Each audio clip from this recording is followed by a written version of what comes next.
Welcome to the Sweetness of Trial podcast and commentary.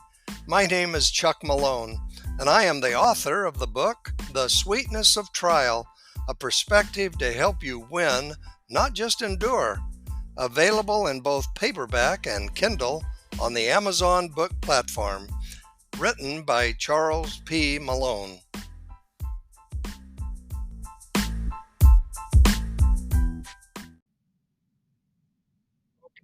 We're still on page 22, and this will be part 2 of episode 5.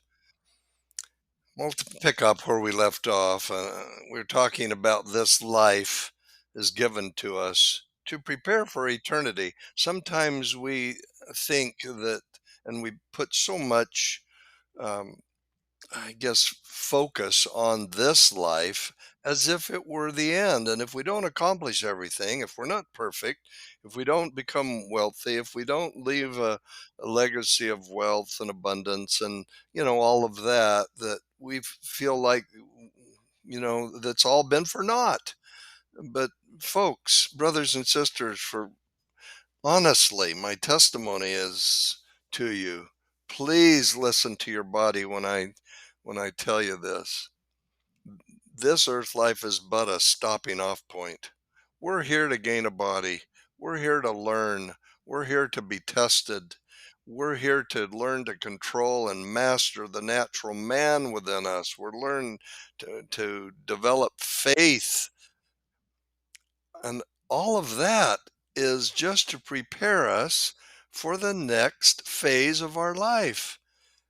And for I'm not going to get into the millennial reign and things of that nature yet, but I just want you to focus on, just for the moment, this thought. I am here temporarily. I'm going to leave.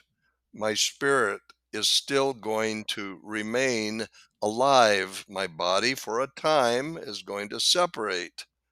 And then I am going to be reunited with this body, a beautiful, immortal body.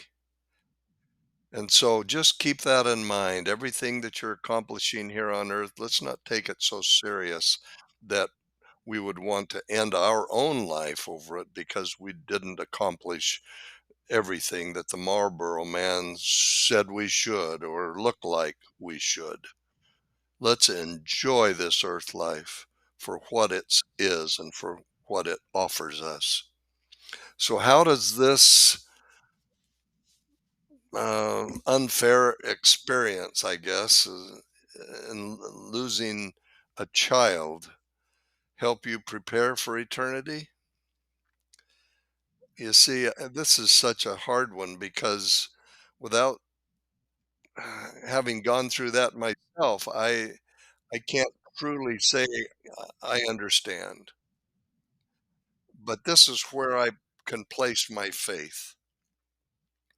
We have a just and loving God, and He would never punish us with such horrific experiences unless there would be gain from it.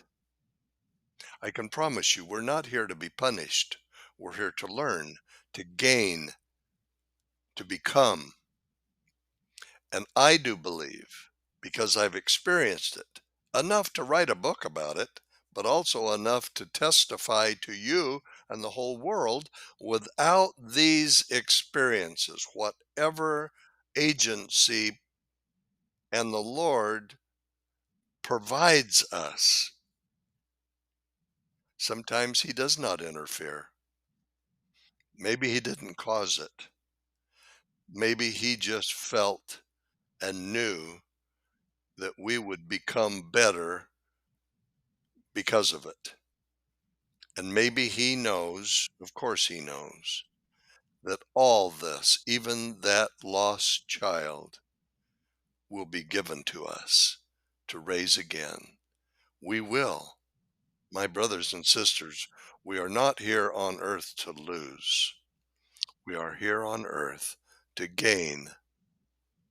So without the experiences that to us we call trial. Unless we have those, I promise we could never become our greatest selves. The layers and layers of godlike potential embedded within us are most often revealed and developed when we are at the peak of trial, or I'll say, in our lowest, humblest self. When we have to dig so deeply into our inner core just to function and face another day, this is when we develop compassion.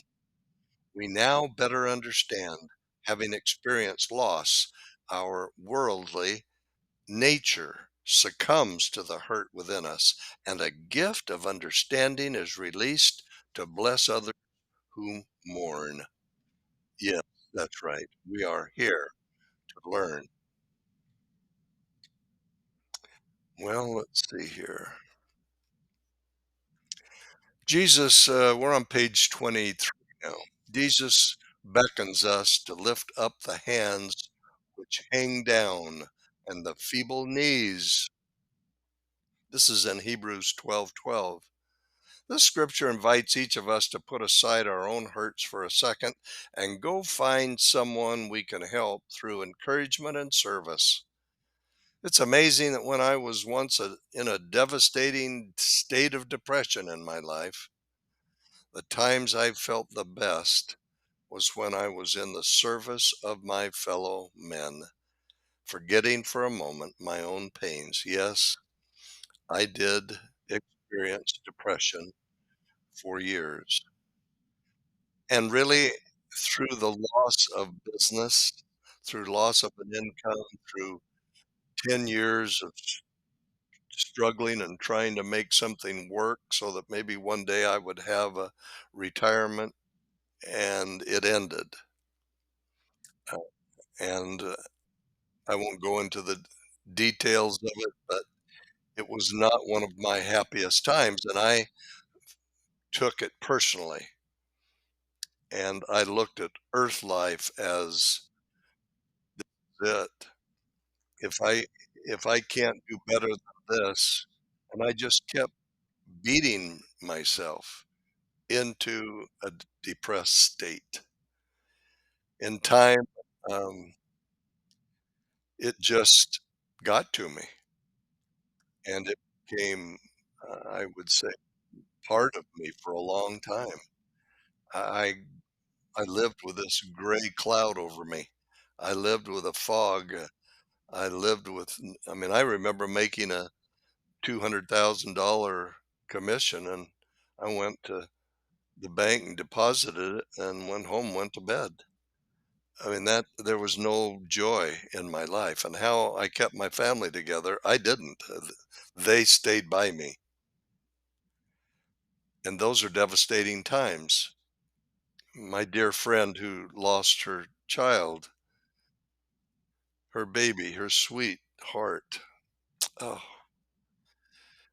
in time, she will have healed sufficiently to enable herself to help guide and heal others. I actually mentioned that to her when I finally had the strength to console. God gives us these trials sometimes so that He knows we can handle it, but others can't. And so our nature, our gift now from our trial is to give someone else faith, give someone else strength. God will use her newly formed spiritual gifts of compassion and an understanding to bless and nurture others who have experienced similar pains. She is becoming as a polished instrument in the hands of God, purified by fire to accomplish greatness. It is the way, the only way. And I truly believe in the supreme mercy of our beloved Savior who has promised us restoration of all things.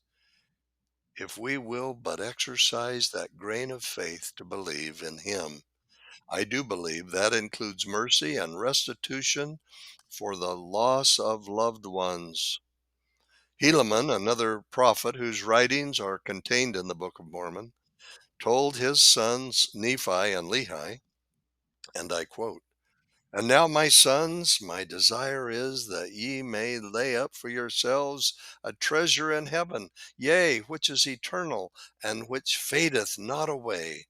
Yea, that ye may have that precious gift of eternal life, which we have reason to suppose hath been given to our fathers."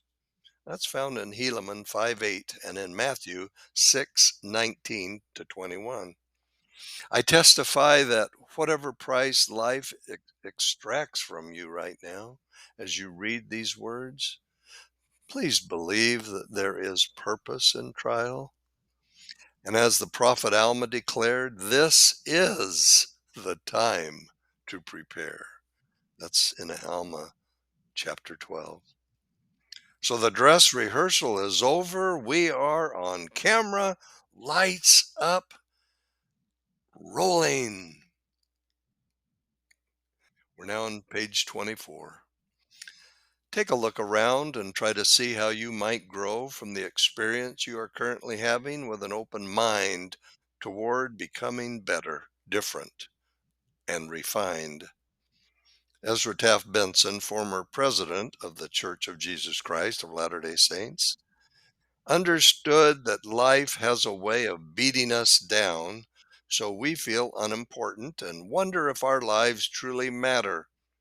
His testimony as a prophet of God in these latter days reassures us that each person is important to our Creator, our Heavenly Father, and our God. And He has a purpose for each of us. To those who have the privilege of being born in this, the last dispensation of time, we call these the latter days or the last days, He sends this message, and I quote. Now remember, he was born in 1899, died in 1994. And I quote, "For nearly 6,000 years, God has held you in reserve to make your appearance in the final days before the second coming of the Lord. Every previous gospel dispensation has drifted into apostasy, but ours will not. God has saved for the final inning some of his strongest children who will help bear off the kingdom triumphantly. And that is where you come in, for you are the generation that must be prepared to meet your God." This was quoted in his speech of the year called In His Steps, 1979 at Brigham Young University. Now, did you hear that? Let me repeat what you just heard or read so you will know for certain that you did hear it. God has saved, and I quote, "for the final inning, that's now, some of his strongest children." That is you. You were saved for this time to come upon the earth. You have a greatness within you that once was known and admired among all of Heavenly Father's spirit children. You were saved to come to this earth with a greatness that could only be born through affliction and trial. It could come no other way. Again, I'm quoting Ezra Taft Benson in this speech of the year. And I quote, "All through the ages, the prophets have looked down through the corridors of time to our day. Billions of the deceased and those yet to be born have their eyes on us. Make no mistake about it. You are a marked generation. There has never been more expected of the faithful in such a short period of time as there is of us." That's you and I, my brothers and sisters. Now, here's another perspective of another president of the Church of Jesus Christ of Latter-day Saints, one that I loved and was alive to receive of his counsel and his spirit. And so he gives some additional perspective, and I quote, "If we looked at mortality as the whole of existence, then pain, sorrow, failure, and short life would be a calamity. But if we look upon life as an eternal thing, stretching far into the premortal past and on into the eternal post-death future, then all happenings may be put in proper perspective."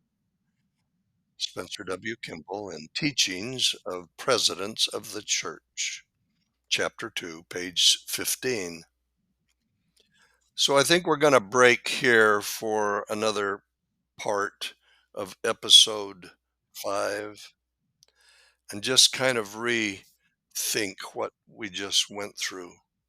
And I hope that these last couple of quotes will be sufficient in helping you understand, at least plant a seed in you, that from this point forward, you have a choice in your life, and that is to look at trial differently. Look at your life differently. Look at the purpose of earth differently. Yes, there's going to be pain and sorrow. There's going to be failure. Some will have a short life, some will be long and cause to suffer. But this life is for our good. It's for our learning. It's for our becoming. And as stated, all will be recovered. We are not sent here to suffer and be punished. We are sent here to suffer and to learn from that suffering. We are here to become more like our Savior, more like our Heavenly Parents. And I just testified to you as we end this episode, part 1. All things are for our good. And it's your choice to either become bitter or become better because of them. I'll see you in part 2.